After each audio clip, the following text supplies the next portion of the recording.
Hello everyone, welcome to the Newsbrowse News broadcast. Radio Canada International reports that Syrian authorities announced on Friday the arrest of Amjad Yousef, a former intelligence officer. Yousef was apprehended in the central province of Hama, where he had been in hiding. He is the suspected leader in the Notorious Tadamon Massacre, a war crime that came to light following a video leak 4 years ago.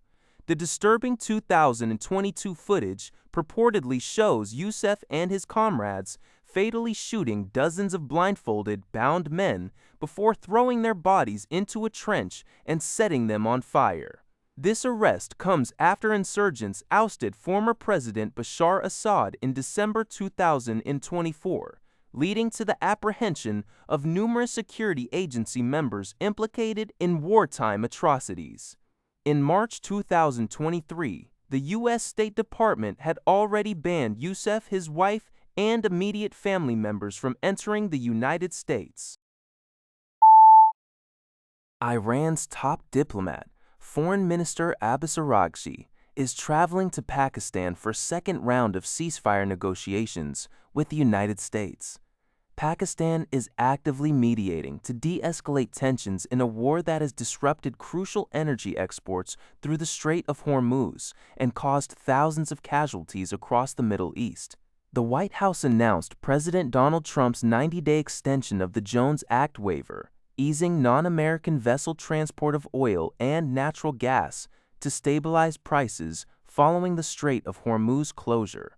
Despite diplomatic efforts, tensions remain high, with Iran continuing attacks on ships and the U.S. maintaining a blockade and increasing its military presence with 3 aircraft carriers in the region. This report comes from the Canadian press. Global News reports that a 26-year-old man has been charged with assault following a serious on-ice injury during a recreational hockey tournament in Southgate, Ontario. The incident took place on March 21 at a local sports facility. Police stated that a player was assaulted on the ice during one of the games, resulting in severe injuries. No further details about the assault were provided by the police. The accused has been released from custody and is scheduled to appear in Owen Sound Court on July 9. According to Radio Canada International, Quebec's Maple Syrup Producers Federation, PPAQ, has filed a formal request with the Régie des marchés agricoles et alimentaires du Québec. The federation alleges that Steve Bourdeau, recently implicated in a scandal involving the sale of adulterated maple syrup, intends to continue his illicit operations.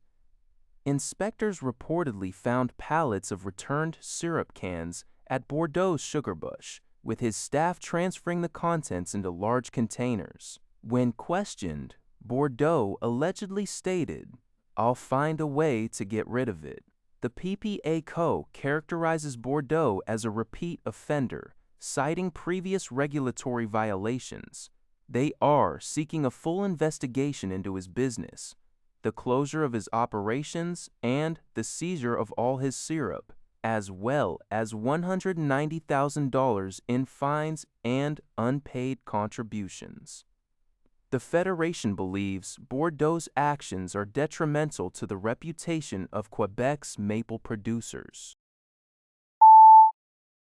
Halton police are warning shoppers about organized pickpocket rings targeting the Toronto premium outlets, reporting a significant rise in distraction thefts.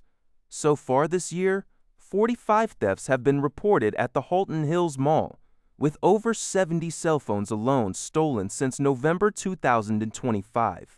These incidents typically involve highly coordinated groups working together to distract victims before quickly stealing phones, wallets, or bags.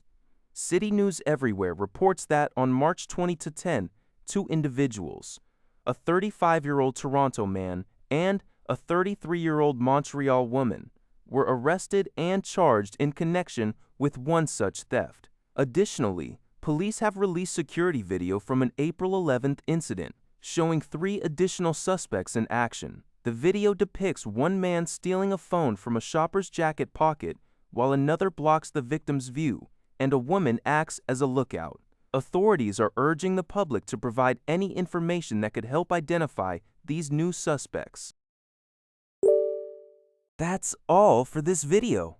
Thank you for watching. See you in the next video.